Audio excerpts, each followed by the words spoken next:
Welcome to the Cabin Culture Podcast, where we spend a little more time diving deeper into all the fun parts of cabin culture. We like to think of this as both the material and imagined expressions of how cabin lovers, dwellers, builders, and designers wish to live a more simple and authentic life. Welcome back to the Cabin Culture Podcast. This is our second ever solo episode of the podcast, though I do have to tell you, for those not watching on YouTube, that it's not entirely solo. I am recording today with one of the 7 puppies we have been spending the summer raising. This is Lewis. If you're watching on YouTube, there he is. Lewis is the runt of the litter. He was the very first one born. He happens to be my favorite. He's also one of the cuddliest, which is why I thought maybe for 30 minutes he would hang out in my hoodie. So I've discovered that hoodies turned backwards are a really great puppy carrying pouch. And they'll often just curl up and just fall asleep in there. So that's where Lewis is right now. We're hoping he'll just go to sleep. But this episode, I'm going to be focused specifically on the changes that have been happening over the last couple months. I feel like I've been very quiet on social media, which you guys likely haven't noticed, hopefully. But it is because there's just been a lot going on behind the scenes. And it's very hard to update people and process things real time when they're happening. And honestly, this has been, I would say, like a almost year-long journey. It started last fall. We really started thinking about our next project. If there is one, we were able to catch our breath. I think Cozy Rock went right into Cozy Camp, and I felt really overwhelmed for a long time, launching both of them so quickly right after one another that I really didn't have any interest or energy or desire in a new project. So we really just kind of like caught our breath for a year or two even. And then, of course, I'm an Enneagram 7, so too much calm and peace starts to make me feel a little disequilibrium. And so that's when I started to dream again. This was shortly after our podcast episode with Isaac French, which really got my wheels turning in a different direction. He did something that was scaling what we had done with Cozy Rock on one property. Scaling has never really felt aligned for me for a lot of reasons. I think I have questions about short-term rentals and how they impact the housing market. I don't think there's a good answer to that other than government regulations that can help protect people in each individual town, but it's still something I think about. Also just bandwidth, and we have always done properties from a distance, minus when I was hosting in my house, but different distances. So the thought of getting any more properties that pull us to different locations and find different cleaning crews just feels honestly unmanageable for me. I have so much respect for the folks we talk to on this podcast who do that well. We talked to Chase a couple weeks ago, who does a really good job of that in all kinds of different locations.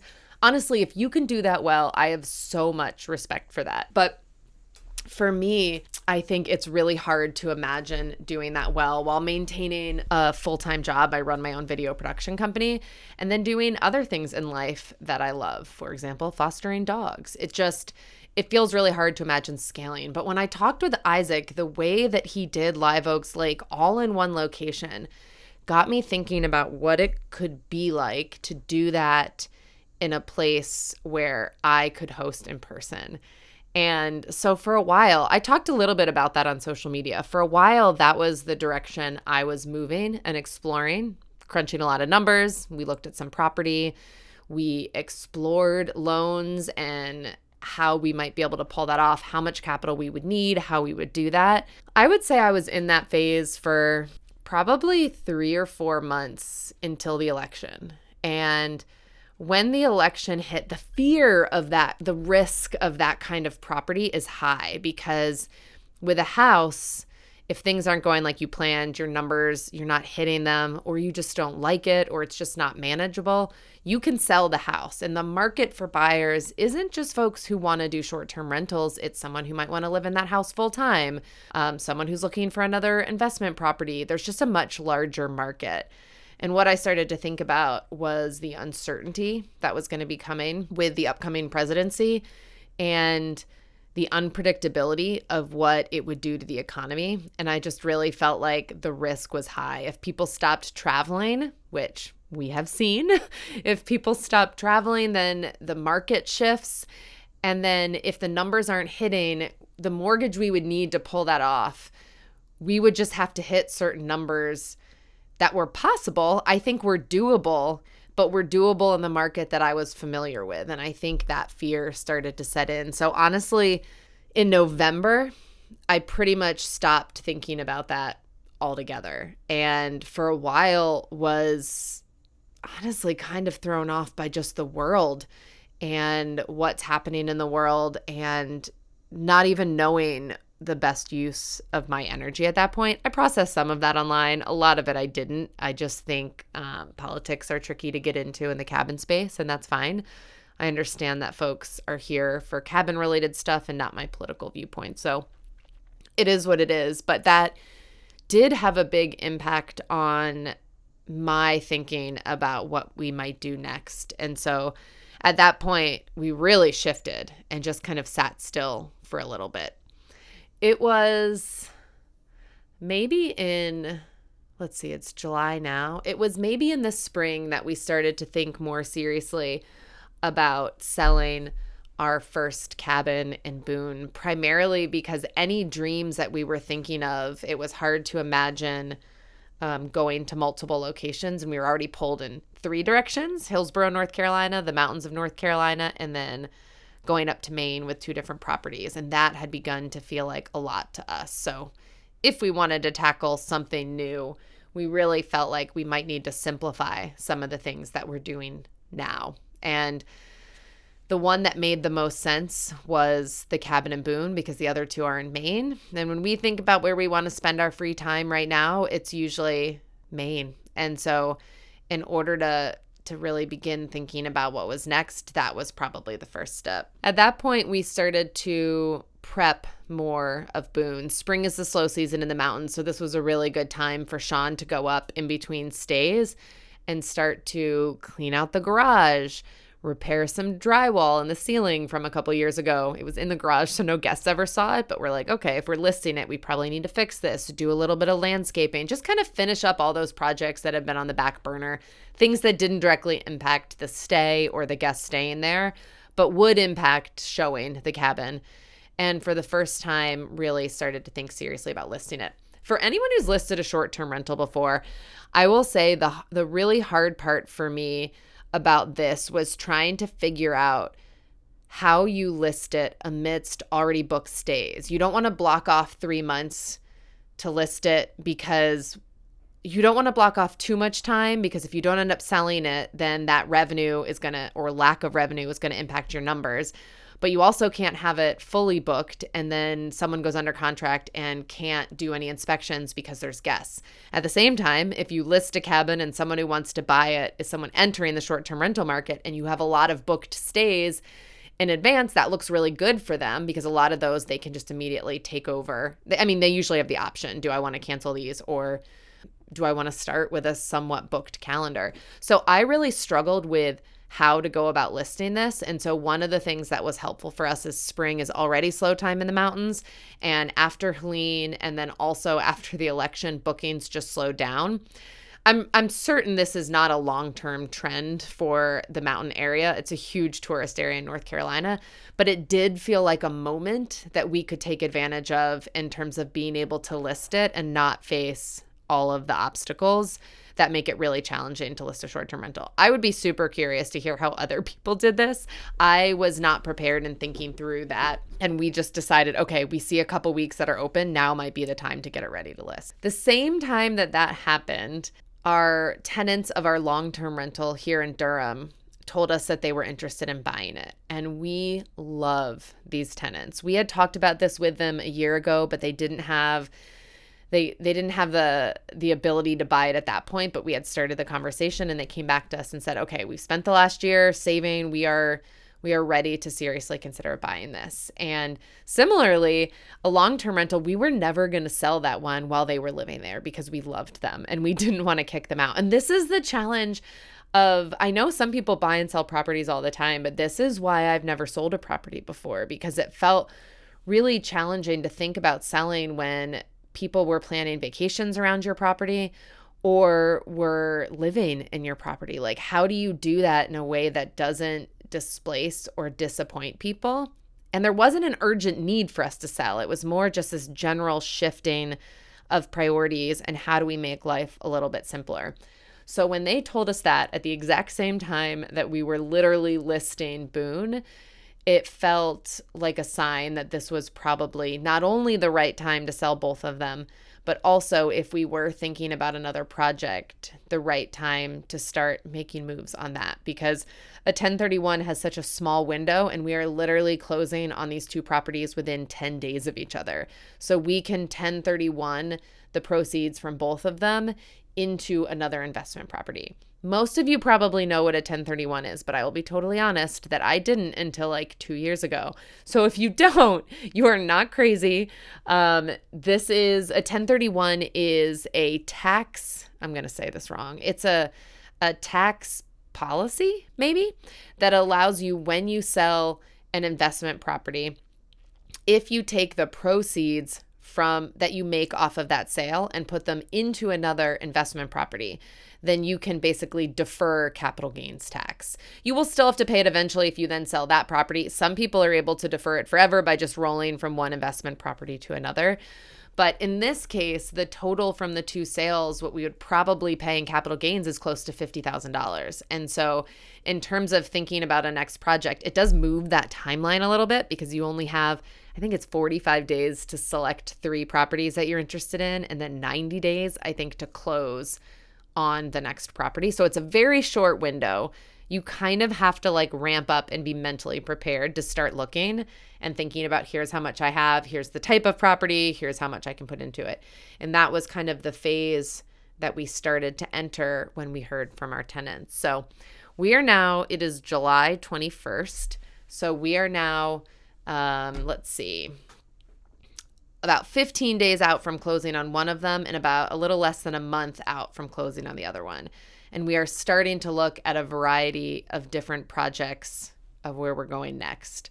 We have looked at long-term rentals, which would make life easier, but I have found it very hard to get excited about. We looked at duplexes, triplexes. We even looked at one quadplex where the numbers really make sense. One of them would be totally turnkey. We would close and then rent checks would start coming to us instead of the previous owner. And in some ways, that sounds like, yes, isn't that exactly what you wanted? That simplifies life. And in other ways, I just found it very hard to get excited about that. And every property I've bought in the past has been an emotional purchase. It's been a location that I want to be closer to, people that I want to spend more time with, or a vision of something that we could create. And that was what we were thinking with a multi-cabin property. We really had this vision of like living on site or right nearby and being able to host in person all of the time. And so in thinking about long-term rentals, it didn't scratch that same itch. It felt financially like it could be a good investment, but not something that was particularly exciting. So that leads us back to now we're looking at other properties that might have the potential of both some long-term rentals and maybe some short-term rentals. Ideally, the one that has gotten me most excited so far is a property in Maine that is a triplex. And what we would envision doing is renovating each of the 3 spaces one at a time. It's actually in really good shape, so it wouldn't need any like big structural stuff. It's mostly just painting, decorating, bringing some life into the space. It's a really old house, which in Maine I like have such a soft spot for. Old farmhouses or houses with a lot of personality, super wide, worn plank floors. Like you can just tell that a lot of life has been lived there before. That's super appealing to me. So the minute I saw the one, which we might not get, so I'm just managing my own enthusiasm, but I think it's given me information about what really excites me. So it's worth talking about those things, because if it's not this house, it will hopefully be another house with those characteristics. But when I saw those things, I just emotionally got immediately excited about it. And when I thought about working with Sarah, our interior designer, okay, I'm going to keep recording, but I have to take this phone call, so hang on. Actually, I'll stop it. Okay, This is kind of crazy timing, but literally as I was recording that, I got a phone call from my realtor because we had put in an adjusted offer to hopefully get the place that I talked about. And I just heard from her. I don't know if I should be sharing this on the podcast or not. So much can change over time. So anyway, but real-time update, they've accepted our offer. So we are going under contract on the triplex in Maine. It is in a beautiful touristy town in Maine that has a strong summer season.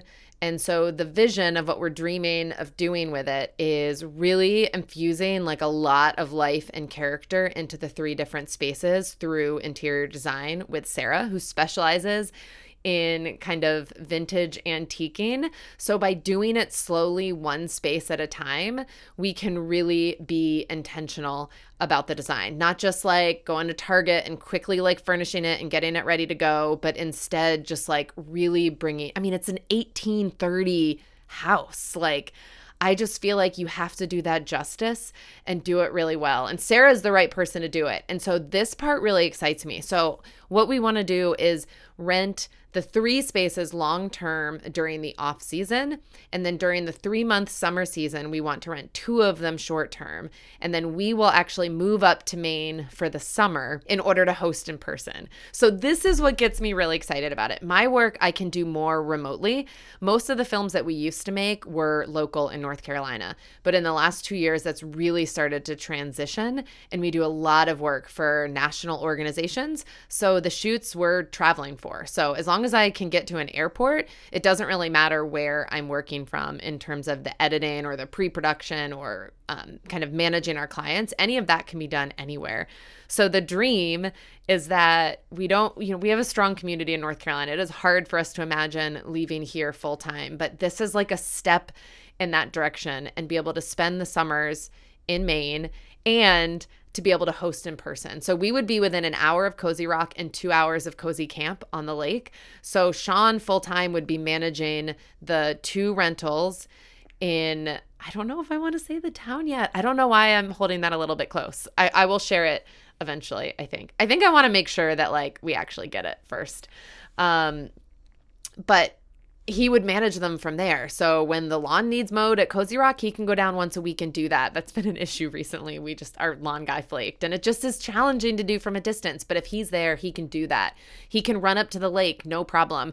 Maybe even do the cleaning for the lake, because those we typically do week-long rentals and flips are on Saturdays. So he could literally just plan on Saturdays. He goes up and does the flips at the lake. And it has this beautiful backyard, and it's 1 block from the ocean. So it's not right on the water, which honestly makes me a little nervous with climate change, but it's 1 block away and it's walking distance from the downtown area of this cute town. And so what I dream of doing to the backyard is like putting this big fire pit in. So if anybody from either of the places wants to come out and enjoy a fire, I imagine like really getting to know this town and creating like an awesome guidebook to help folks who are coming there to really experience it the best that they can. I just love in-person hosting, and I haven't gotten to do it for so long.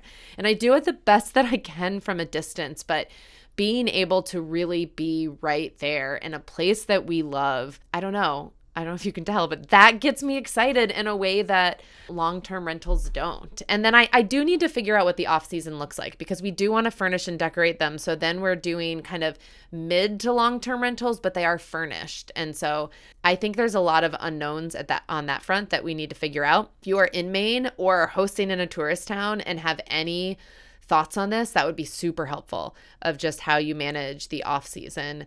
And we don't really want to do short-term rental in the off season, not just financially, but also because I know that in a lot of communities, longer term housing is needed. And so we want to be able to do something that's actually needed in the area versus something where rooms just sit empty and aren't being used. But I still have a lot to learn on that front. But that is the vision for what we hope to do next. I think it's kind of weird to be talking about this right now because we are in the thick of it. And that is partially why it's been hard for me to post about any of this. There's just a lot of unknowns. And honestly, like I'm still working full time and in the process of selling 2 houses, and we were looking for the 3rd. And then as some of you know, our foster puppy that we took in, she is a puppy. She was 8 to 12 months. We took her in May. We found out the first week we had her that she was pregnant. And so June 26th, she had a litter of 7 puppies that we delivered at home. That was literally the day that we listed the cabin in Boone, was the same day that she went into labor. And we were like literally elbows deep delivering puppies. And so for the last 3 weeks have just been learning everything we can about puppy raising and development and spending a lot of time with puppies. I am not complaining. There is nothing like hanging out with puppies all day, but also working and managing the properties has been just more than we bargained for this summer, but it's a delight. So that's a little bit of an update of where we're at. Cozy Rock is going nowhere. It's so funny when we posted about the sale, it wouldn't, when we were listing the Boone cabin, it didn't make sense to not share it on Cozy Rock because we have so many followers and, you obviously want as many eyes on a new listing as you can. But I think we lost like 200 followers that day because people thought that we were listing Cozy Rock for sale. We are not selling Cozy Rock. That is not in our plans ever. We originally built it as a retirement home. We had originally built it as a place for us to retire. Since we've kind of realized that without closets, that might be a little challenging, but we still plan to keep that honestly for as long as we possibly can and hopefully might still retire there. So that is a quick update on our life, what's happening here in North Carolina and Maine and where we're going next. I think some of the big questions for me are, how do we document the renovation of this space and the hosting of this space? Because I'm going to be honest, having different Instagram accounts for each cabin is wildly unsustainable for me. And as a result, we've done one of them pretty well and then 2 of them not that well. And then since having the puppies, we've been spending all of our time on the dog Instagram because we have a big audacious goal of getting all 7 puppies and Dolly into their forever homes by August 22nd when we have to leave for Maine.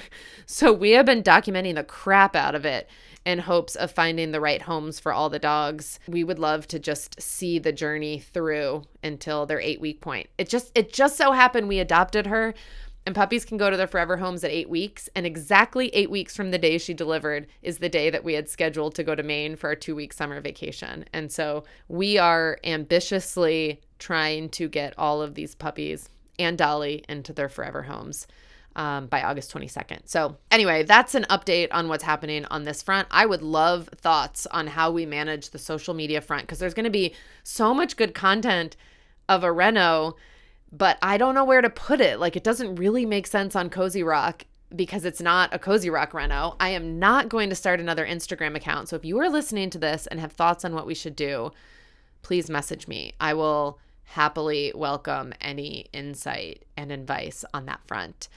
Up next, we have another podcast episode next week, and then we're going to enter our summer break in the month of August. So there will be no new podcasts in the month of August. We will still be recording podcasts, but that will allow us to batch and kind of get caught up going into the fall season. So we're not going anywhere. If you don't hear from us in August, it is just because we are taking our summer break. I'm going to be in Maine for 2 weeks, and we're going to be hopefully getting these puppies adopted, 2 cabins sold, and 1 house closed on. So please wish us luck. If you have any advice on any of those things, 1031 exchanges, what we should do with the social media account, or if you live in a tourist town and have dealt with a mix of short-term and mid to long-term rentals, hit us up.